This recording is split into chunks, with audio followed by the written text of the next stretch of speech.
to Cinema, where we focus just on the film, and today we're going to be doing another Blu-ray haul with the other month, but with my return to this YouTube channel, hopefully for the long run again. We're going to be looking at my new setup. Let me know down in the comments below any suggestions you have for it, any movie posters, how to display what it is, the framing or whatnot, because I also have more Blu-ray stuff behind me that may be hidden. So I'm going to be trying to figure it out as I go, but I'm really enjoying this setup, and I'd love to know your thoughts. But be sure to grab a snack, sit back, because we're going to just be talking about movies and all the things I picked up this past month, and I'd love to hear what you guys have picked up as well. First up, we'll do the things from my dad. First up, we got Hoosiers. Never seen this film, and I'm not collecting DVDs as much, but when it's free or really cheap for a bunch of things, I'll end up keeping it, and if I don't end up keeping it in the long run, I'll just be trading it in for some store credit at Disc Replay in order to get a little bit more advantage to upgrading or getting new movies to my collection. Next up, we have Series of Unfortunate Events. I liked this when I was really young. I watched it again however many years ago after reading the book series, and it's kind of crappy just because it's way too condensed compared to the book. Maybe giving it another chance just to see how it stands up on its own, but certainly not 13 books worth of material in the film. Next up, we have Hitchcock double feature number 17 and The Ring. This year in 2023, I'm trying to focus on completing a lot more director filmographies. Hitchcock might not be one that I'm going to be completely finishing, but I'll definitely be trying to go a little bit more on his collection. Next up, we have Sherlock Holmes, the 2 double pack with Robert Downey Jr. starting it as Sherlock Holmes. I did watch the first, I really enjoyed it. The second one I haven't seen, but I have it on Blu-ray Steelbook. But until I get the first Sherlock Holmes on Blu-ray, I'll be keeping this and then trading it in later on, just so I know I have the film in access. Next up, we have The Blind Side. I do kind of really enjoy it. Might need a rewatch, but overall, pretty good.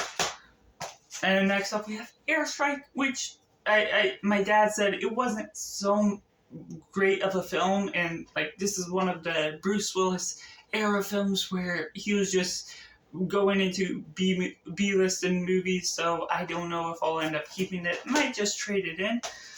And moving on to my one single eBay package, we got David Fincher's The Social Network.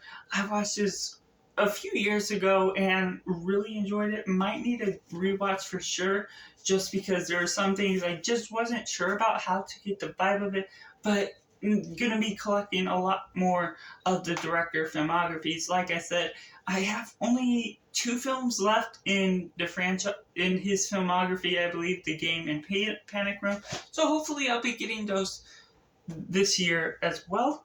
And then next up, I believe we'll move on to one of the Dollar Trees. First up, we got Selma. This was a surprise find recently with Martin Luther King Jr. Day. I haven't seen this film still, but this one has an extra disc with extra special features with an extra commentary, so pretty excited to get into that one. I've been looking forward to that for a while. And then since it's a Dollar Tree, or at least $1.25 for all these titles, I decided to go a little bit more into this documentary.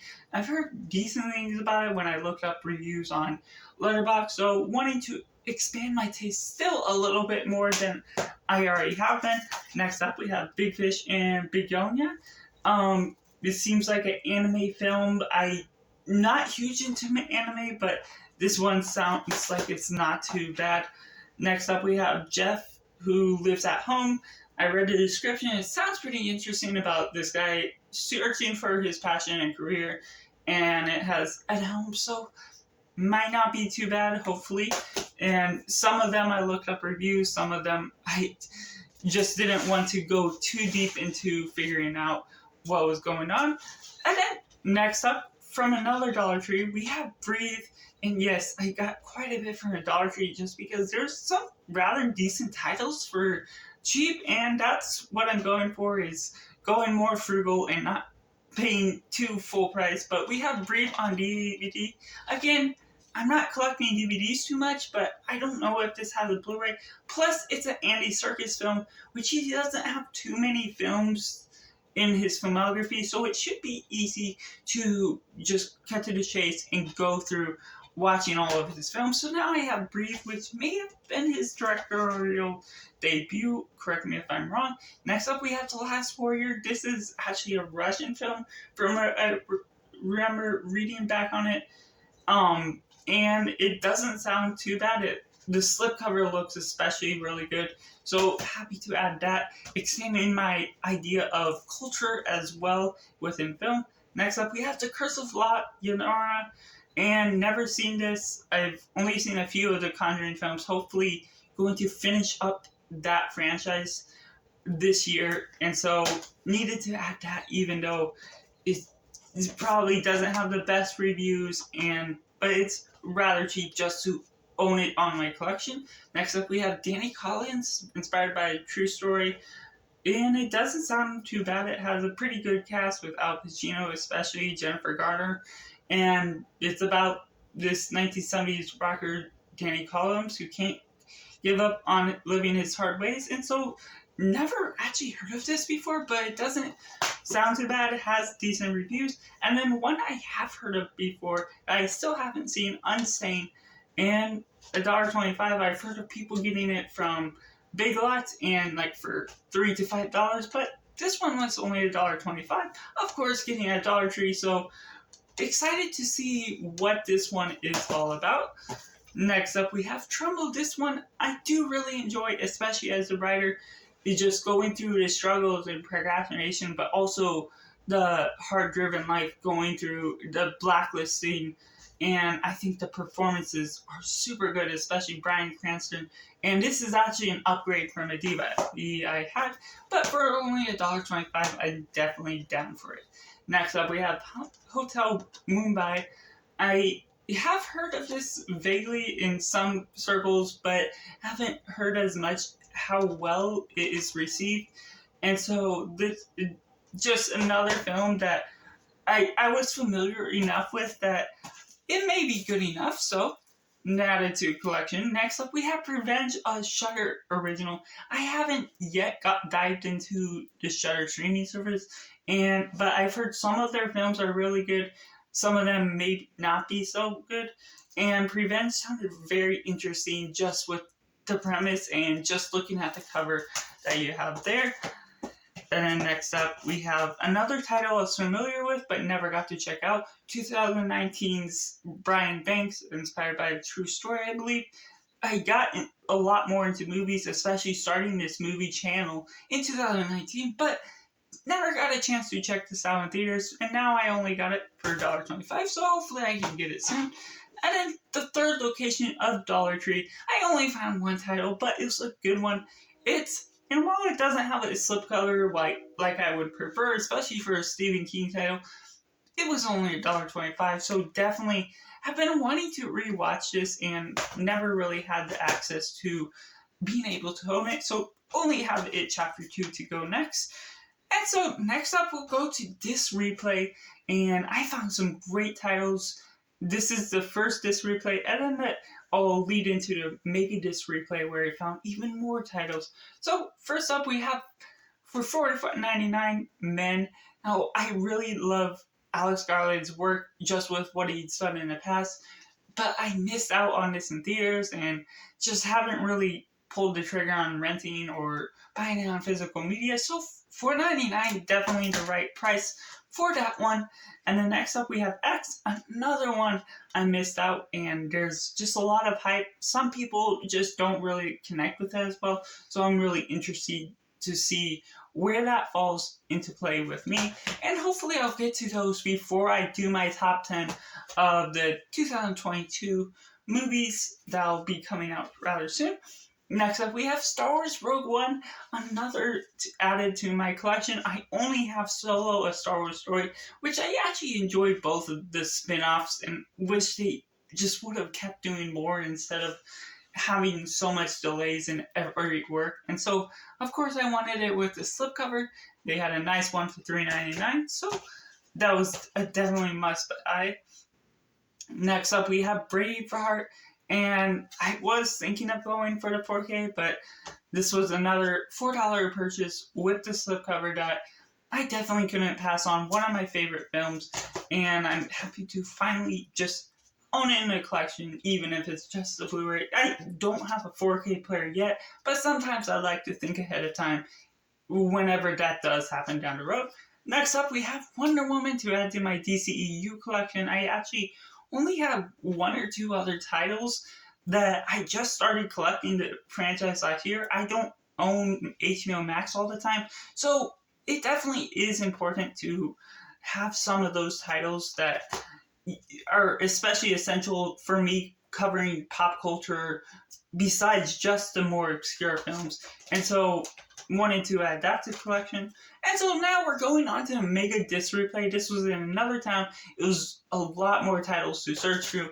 And I searched thoroughly, made my choices. And so first up, we got another MCU collection. We have Avengers Age of Ultron. If you haven't watched me last year, I was starting to collect all the MCU titles with colors on Blu-ray. I don't really try to force the 4K if I need it, especially since I don't have that 4K player yet. And some of these films, I'm sort of growing out of comic book films just a little bit, but still wanting to add these to my collection just to make sure I always have them. So Avengers Age of Ultron with the red case was one that I needed for Phase 2 especially. Next up, we have Ant-Man, the first one. This one was a rather good one. I enjoyed the Ant-Man franchise for what it is. Excited for the Quantumania, the third movie, to come out. Next up, we have Captain America Winter Soldier, and all of these are $3.99 as well. And this slipcover was a lot more expensive than when I've been searching on eBay to look for these. A lot of these average used for $10 plus, and so this one was a lot more valuable find, especially with the slipcover. So I was really excited to have that. I guess someone was really giving up their MCU collection for the most part, especially in the Phase 2, and there was a little bit of Phase 1 that I have already completed, but this just, it kind of doubles what I had before. But speaking of which, we have Avengers Infinity War. So far, my second favorite. I'm going through an MCU rewatch now, so we'll see how it lives up to having not watched it in a few years.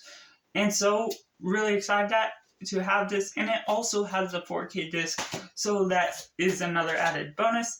And moving on to the next one, we'll actually switch up some of the orders so we go consecutive with sequels. We have Spies in Disguise. This one came out in 2019.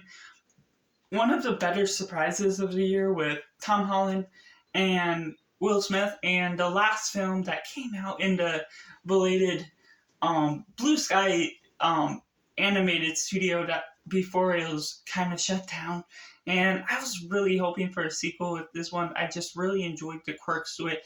Only saw it once in theaters and haven't seen it then, so hopefully it still lives up to it.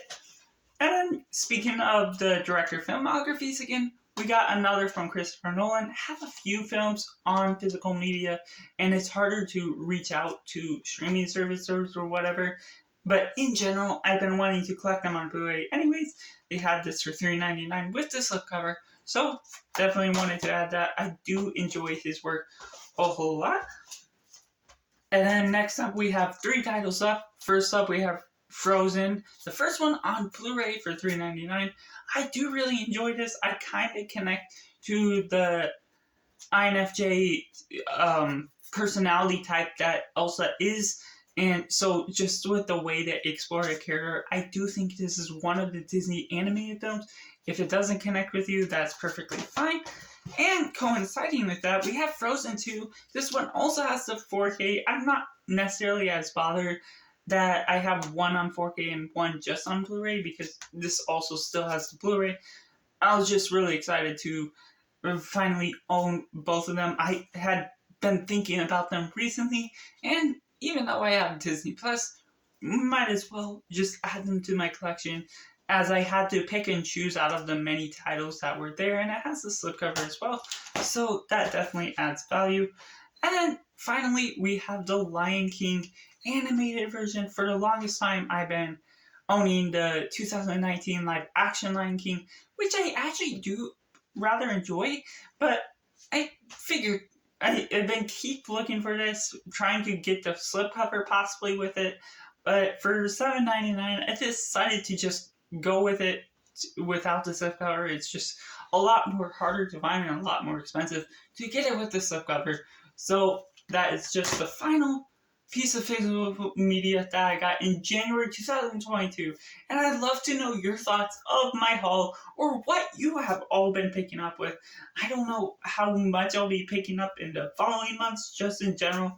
Haven't been Blu-ray collecting as much, but Dollar Tree and my trip out of town to disc replay really came in clutch to building this haul. So let me know down in the comments below all what you think, as well as my movie setup.